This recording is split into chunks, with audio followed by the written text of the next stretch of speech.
you'd smile. Well, that don't bother me much. You doubled over, working double time, you double tough.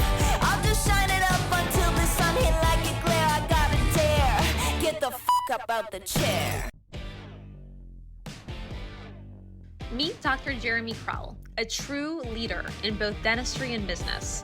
He's a general dentist who has been an operator at companies like Oscar Health, which went public in 2021, and Quip, the popular oral care brand. He started the first venture capital fund in dentistry, Revere Partners, currently serving as a managing partner. In this episode, you'll find out why investing in dental technology at your practice will help drive in-store growth, grow your profit, and improve your patient experience. We'll show you how technology will make your work easier, more efficient, and more rewarding for both you and your patients.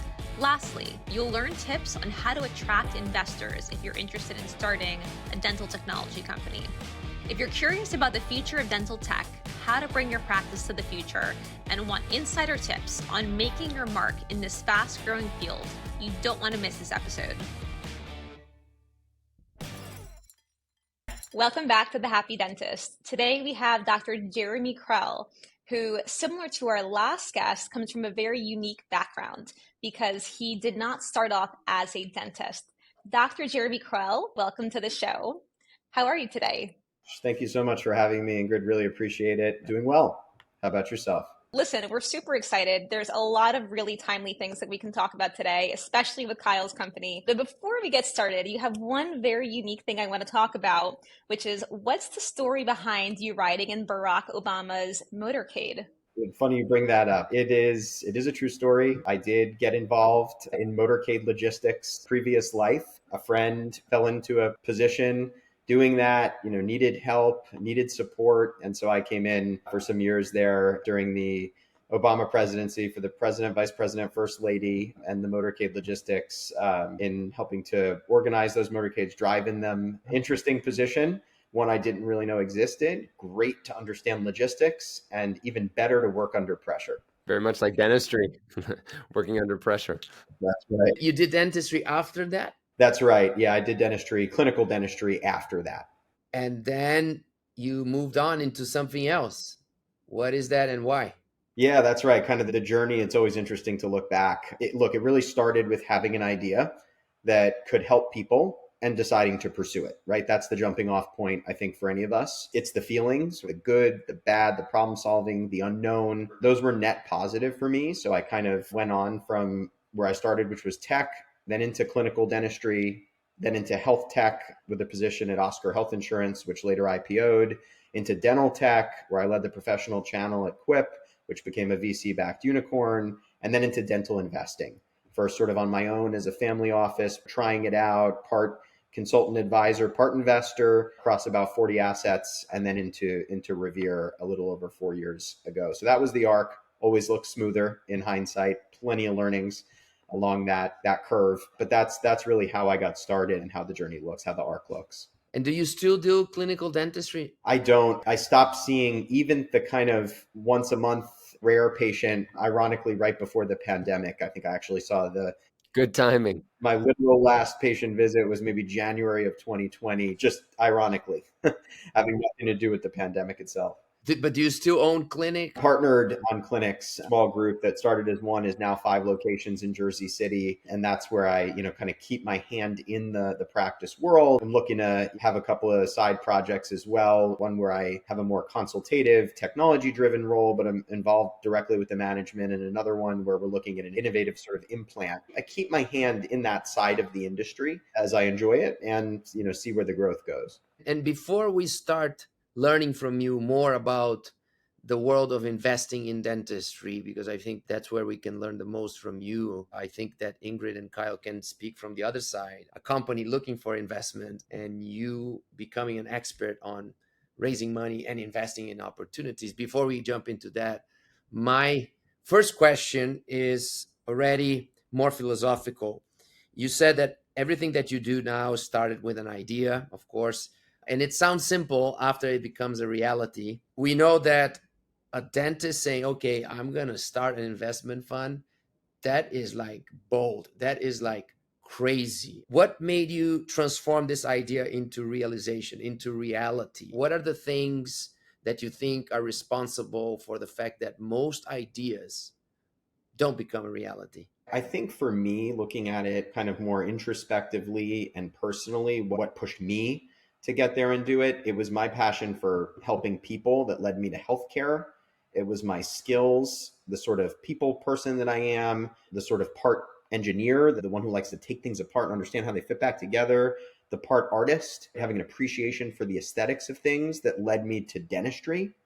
And then I think it was the impact, having impact, making a positive difference on large populations that led me to kind of the business of dentistry. It is combined, in other words, combining my passion and my skills. I think a lot of people out there can create a product, but, for example, right, why be a dentist and go this direction? Why not just go this direction? Why not go a traditional finance route to get into VC? Why not another direction? I thought being a dentist would help me both upstream, the innovation, the design thinking, the selecting the best ideas, and downstream, the product market fit, the customer success, the adoption in that process. Those are things. I have an MBA too. I went to business school. While they speak about these types of concepts in a book, as a dentist in dentistry, I know how it actually works in practice. That's the reason I go to dental school. To the antithetical component of that, why don't people do it? I think it's probably the negative to some of those comments. They don't follow their passion. They choose a more risk-averse pathway.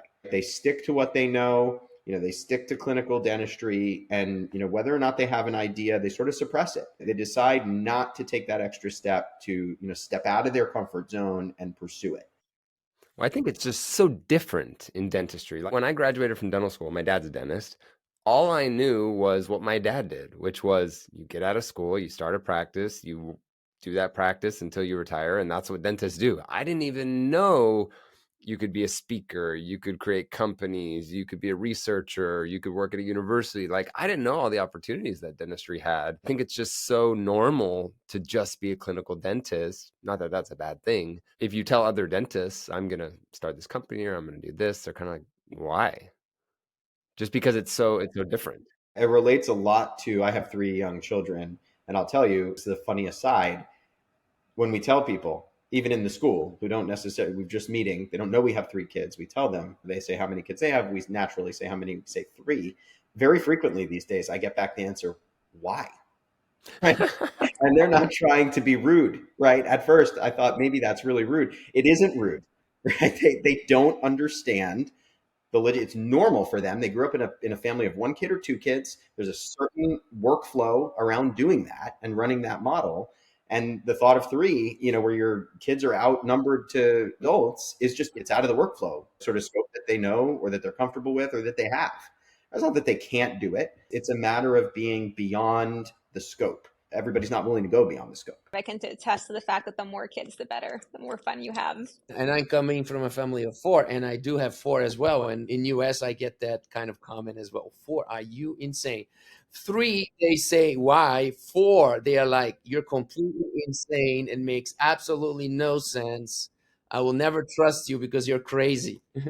Kyle, you have a really big announcement today. Pearl announced today, Pearl, the company that I co-founded and ran for many years. We raised $58 million in a Series B. That's at a $400 million valuation. Exciting time for everybody involved in the company and my friends and family and colleagues that invested when it was just an idea. Yeah, it's exciting. I never thought this would happen. This started as a conversation in my hygiene chair. Now, as a $400 million valuation company that's in 120 countries and really leading the AI world, it's an exciting time. Absolutely incredible. Congratulations. And it goes to show that you have this idea and it can turn into something. Look how apropos for our conversation today. And congratulations, Kyle, to you, the entire Pearl team. And it's a win, I think worth noting. It's a win not just for the Pearl family and community, but it's really a win for innovation in dentistry. It's yet another marker and a data point that shows this industry is innovative, the innovations work, and there's an accretive outcome for folks. Yes. And a value chain that pays off there all the way down to the provider world, the patient world, the payer world, everybody in that sort of healthcare triangle. Job very well done and well deserved. Yeah, thank you. Such exciting times. Jeremy, you are such a unique person in the sense that it's in the world. Do you know how many are there in the country? When we started 4 years ago, that we were really the first and only venture capital fund focused on dental technology globally. We are now seeing other types of investors pop up, angel groups and other types of networks and communities that want to invest, and even more just individual angel investing, right? We are seeing many more investors come out of the framework. And that is really one of the most heartwarming. And when we think a little bit about legacy, and not to put any cart before the horse, personally, or professionally, it is really great, right, to see this ecosystem become ripe. Because when we got here, we were sort of looking at a fragmented sort of desert climate that lacked the core resources to really have a central innovation system and power behind it. And we're seeing those start to come to fruition now. The bare ingredients of soil with nutrients, water, sun, the things you need to grow. It's great to see others pop up. It takes a village. This is a big industry. And so it's really great to see others kind of come to the stage. How did you start this idea? For me, it was coming out of my own experience, having invested in or been a startup guy, builder, operator of other startups, first in tech, then health tech, then dental tech, and going through the experience, especially in my family office too, with so many clients running into the problem. How do we pitch this thing to an investor that's going to get us? It's those painful moments of, as the founder, spending so much time trying to convince the investor about the industry rather than focusing on the team or the pain point or the solution, right? None of the things, that you really should be focusing on, instead you were participating effectively in a research effort for the prospective investor who just didn't really get it. You had to mark to some other type of tech in order to even speak to any of the other funds. So coming from the Quip perspective, we'd pitch ourselves as a consumer product or a beauty product. If AI in dentistry was where it was today, they'd be one-to-one, matching to other AI solutions around the tech industry, saying, this is what we can do. Forget about that it's in dentistry, maybe even healthcare. Here's what we can do because the other AI companies in tech can do it. And you get very far away from the core business. And quite frankly, I find that that's a process of seeking investment that it's already against the entrepreneur, the odds are, in successfully getting a yes. So it comes with more objection. And from the investor's perspective, they're also just doing research on the industry. They're not super likely to invest in one they don't know or they can't help in. It's a space with hindered capital flow, and that just can't possibly work to support the size industry that we have. You're talking about 4% of GDP in the United States. It's $200 billion worth of care annually spent on dentistry. That doesn't even touch the product markets that are around it. You certainly cannot support that without a focused effort on funding these technologies, and funding them comes with a base requirement of understanding them. As someone who has gone through that, I first fundraised in 2019. I am super grateful for what you do. I can attest to the fact that it's really challenging. Like, I was just going to conferences every evening, essentially in New York City, practicing as an orthodontist, after work, meeting investors who were like, dental, you're an orthodontist? What are you talking about? Go back to being an orthodontist. And literally just getting no's. So I can talk about how hard and how challenging it is, but dentists know the problems, and they're fast learners, and they're smart. So incredible. And there's something that you mentioned to me before, that I think you said you have 5,000 healthcare investors in Revere. Is that right? In the broader network, there are that many, with access to directly in the Revere network, access to well over 50,000 practices. Within its broader network, probably about 120,000 practices. There's a huge access point there, just in terms of being able to intersect with technology and provider or practicing world, as well as on the investor world, from our institutional co-investors to our corporate investors, to our angel investors, to our high net worth individual investors, family office investors, fund-to-fund investors. I can't even tell you how many different types of investors have come to the stage saying, well, if there's going to be a stage, we want to be behind it. We want to know what's going on here. They needed a stage. Sometimes there just needs to be somebody who comes forward and builds a stage. And I'll be the first to say, first mover is not always an advantage, can very much be a disadvantage. You spend a bunch of time, a bunch of money structuring things that a lot of other folks that are going to benefit from. So it is often the second or the third that stand the chance to be a winner. And I think others in other sectors can relate, Kyle, with Overjet and Pearl and a few coming to the stage early, spent a lot of time, a lot of effort, a lot of money campaigning effectively around the industry. Yeah, we spent so much time and money and effort on education. That's right. And I'll tell you, Revere tracks 24, 28 different AI companies in dental that with applications to radiographs, not even the other AI applications in dentistry, is 28 globally that we track now, I think. And numbers 6 through 28 are all benefiting from what the work of numbers 1 through 5, effectively did. Right. I feel the pain. Digital dentistry, I mean, and also education, Christian, which you know so well. Changing behavior, convincing people to add an extra step, do things differently, invest because of a long-term return, not having a clear vision of why do differently. We went through that with DSD. I'm pretty sure, I agree with you. I'm 100% sure that new companies will probably create services very similar to ours and will benefit from it financially much more than we did.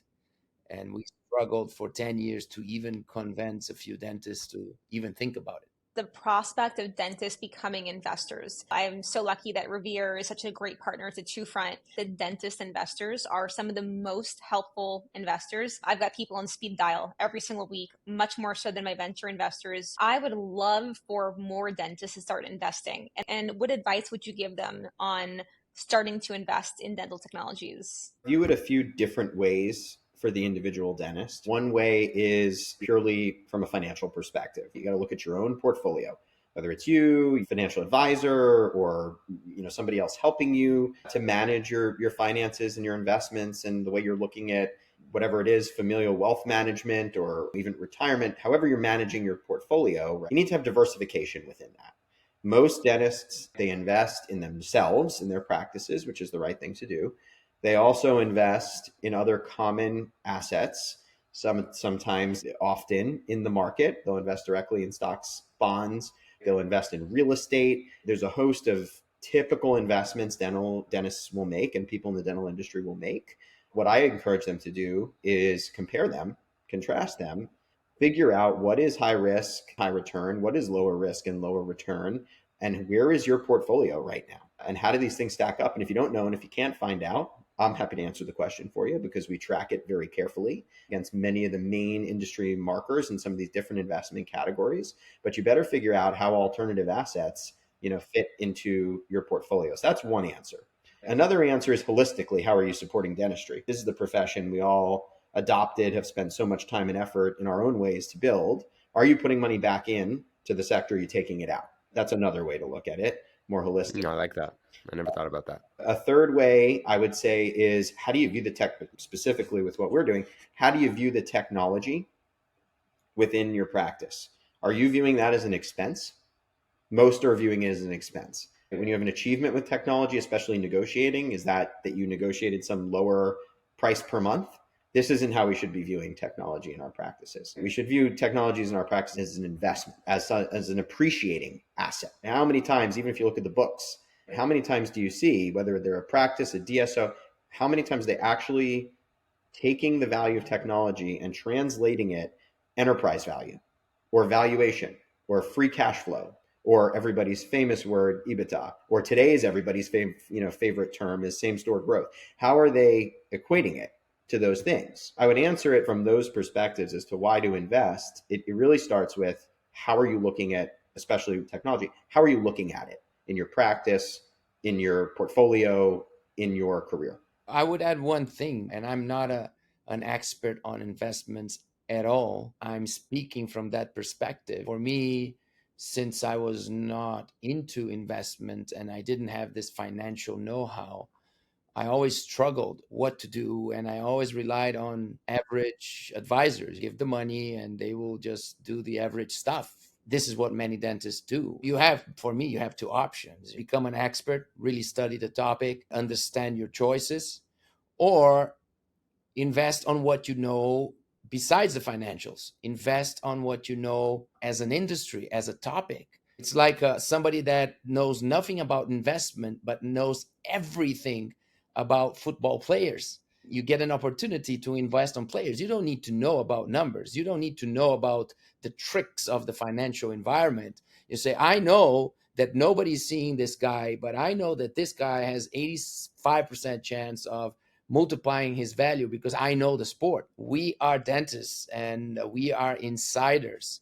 There's absolutely no investor in this world that understands more the industry than a smart dentist that understands what's going on. Going to congresses, talking to other dentists, trying the systems. And if you have a little bit of IQ, of business IQ, you can smell the opportunities. Without knowing about numbers and about money, you have a higher chance of making a better choice. For me, it makes total sense. If you're going to invest, separate a big chunk of it and invest in the area that you understand. Instead of spending years to understand other markets, you already know one.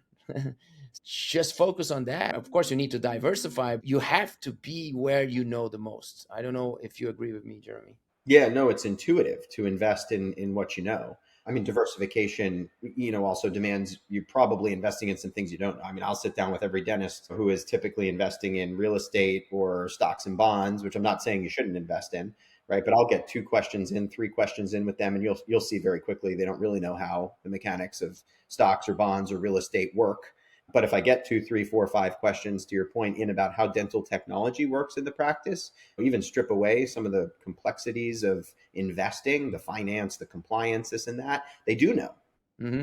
It is important. The thing I'll caution there is two things. Cautionary tale is there is, like in healthcare, there is a lot of compliance in investing. So make sure you're doing it right? You should be doing it. I encourage everybody to jump in and give it a try, but make sure you're doing it right. And the other thing that I'll say there is in terms of risk management, when you invest directly in a company, even if you feel convicted, when you're doing that individually, you better be sure, because the process typically involves sourcing from a large sample size. It usually involves conducting pretty deep diligence. It often involves negotiating very good terms. I don't think you should do that. I think we need to find people like you and say, okay, let me see if you agree with me that this company have a good chance. And if you agree with me, here's my money. Do all the work and I will enjoy the benefits, hopefully. That's right. Is that what you would advise, Jeremy? It is. It's a tale. One of the things, Ingrid, you and I have discussed in the past, even in preparation for today, common myth busting. And I hear this myth a lot come up, which is, the way I'm going to start because it's less risk is that I'm going to go and invest individually in this company. And I think what they mean, dentists in particular, mean by that is it's more control. They themselves understand and are making the decision where their money is going. And then there's some mental accounting, right, that comes after that, which is if their money was lost, it's from their own decision that was made. And some are more comfortable somehow with that. Whereas if you play the statistics game, the financial game, I think investing in a fund where they're running a whole process, like I was describing before, sourcing, diligencing, negotiating, supporting, these are definitely ways you reduce your risk. I agree. It's a bad experience to not know. And I'm an investor in many VC funds outside of dentistry completely, outside of healthcare even completely. And sometimes it's a very bad experience. I don't know what's going on with my money. Sometimes I find out in the public that the fund often I find out in the public the fund invested in something I didn't even know that it invested as an investor, which is, I'd say it's common actually. Mm-hmm. And so that, yes, at Revere, we turn that model on its head. That's never going to work in dentistry. And that's just not, from a philosophical and DNA standpoint, it's just not what we believe in. So we do a lot of reporting, appropriate reporting, back to the protecting the startup and their information, but also keeping investors apprised of what is going on so that they can learn. Because I think so many, for example, that come to Revere, it's not just about the investment. It's about joining a community, a network of like-minded and engaged people that want to be doing this. And it's about learning what else is out there, what is working, what is not working, what are the challenges. The people that come to the table, it's more than dollars in, dollars out, right? There's these other benefits. I hope folks who try this get that benefit out of it as well. Amazing. Well, Jeremy, on that note, I want to switch gears a little bit and go back to something that Kyle was saying, which is probably how a lot of dentist listeners feel listening to this right now. When I graduated as an orthodontist practicing in New York City, if you said the word dental technology to me, I would have had no idea what you were talking about. I would have thought, oh, I'm using a clear liner made by a dental company called Invisalign. As a leading dental technology investor, I want to ask you, what technologies are you most excited about and how should dentists who own practices be thinking about them? Yeah, absolutely. And always love the example of Align. And I'm glad it came up here. And as industry agnostic and as a friend and partner, sort of Switzerland at Revere, Align is interesting because people forget the past. Not to harp on Align. Align was a small private company one day in the past. And it actually went through a lot of turmoil. And it actually went private and public and got there because of a lot of the same concepts that we're talking about. To your point and to your question, Ingrid, yeah, I think, there's kind of three categories the way that I look at it. The first is solving large magnitude pain points, things that have a robust market set to grow right now. In dentistry, two more specific areas that I see that fall into that bucket. People management is one of them. Huge problem. Workforce management is. How do you find, source, retain? How are you structuring your relationship with your staff? Anything to do with people management in healthcare and in dentistry and in the practice is a huge problem. There's a number of scaling up technologies that are handling that. The other one that fits in this category of large pain points with robust market growth is fintech. Practice is having a lot of problems with the front end of that, which is pay tech. Really, how is the patient going to pay in any way other than insurance? And on the back end of that, everything to do with revenue cycle management, all the insurance bits. These are huge problems, not just for the patient, but for the practice. Just a thought bite for a second. Dentistry and some areas of healthcare are some of the only business models on the globe that pay what I call a double CAC. You pay to find that patient and get them into your office.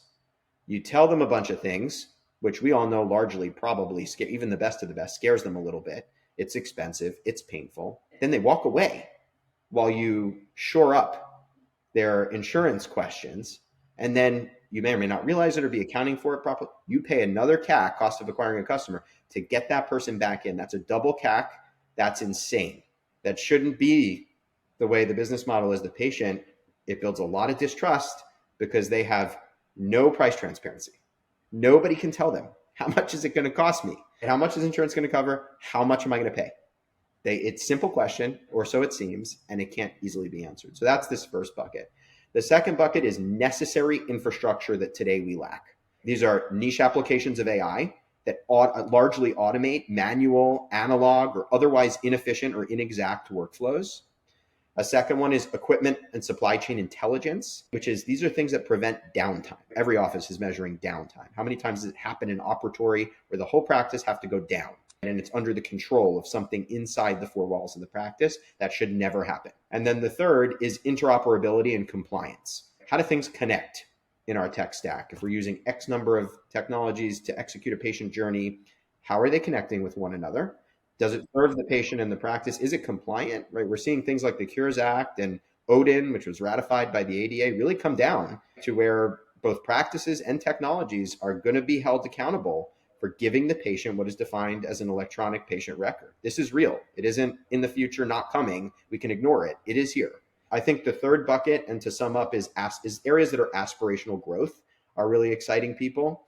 So these areas of oral systemic health links and solving real causes of diseases that can be handled in the practice because of something that we are detecting in the mouth or through our examination process, or because it's the fact of where we are positioned in the healthcare industry, which as much as on the industry side and on the dental professional side, we may complain that patients don't come to us enough or predictably. We want them on this every 6 months. On average, they come every 8 to 9 months. We're complaining. Remember, folks, they come to us a lot more frequently than the primary care physician. And so that gives us the opportunity to get ahead of problems that are health problems, not just the mouth. And then the other aspirational growth area is new forms of digital dentistry. What is going on with imaging, robotics, printing, every element of that is happening either in your practice or at your lab or between your practice and your lab that are ultimately delivering the prosthetic results to your patient. I have a final question. Let's pretend I have a company and I want to pitch a fund, get some money, and I ask you for advice to help me do my homework and prepare for that pitch. What would be the 3 main advices to increase the chances of me convincing people like you to give me money? It's a really good question. I usually get it in 1 of 2 forms, which is what is the anticipate what the investor thinks, or the other related cousin to this question, which we can answer another time, is what does the sales prospect think? For example, the DSO. So what does the investor think? First of all, especially if you're in any kind of early stage, so for Series B, for sure, its team is a huge factor. Who are the people? What does it take to build a relationship with them? What is their track record of success in building, in raising money, in managing that money, in making money for investors? There's a huge component that's put on team. I know it's squishy and it's subjective and people like something measurable to answer a question to this, but team is a big one. So you need to anticipate a relationship building process as part of your pitching process. It's not send over a deck or pitch once and they're going to invest. That's not it. Got to build confidence that the team can steer, especially in a difficult situation. So that has got to be number one. Number two, you better anticipate that a fund, especially, should be doing their homework in terms of sourcing and diligence. Don't try to put a comparative analysis that is false. Don't try to ignore or eliminate a competitor that is a true competitor, or even an indirect competitor, meaning they don't target or do the same thing exactly that you do, but realistically, a customer is only going to choose one of you. You're better off helping them do the homework accurately and disclosing what it is that you do strong and what it is that they do strong that you know of. I would accurately approach the comparative/competitive comparable analysis that you know they're going to be doing. I would say that is definitely number two.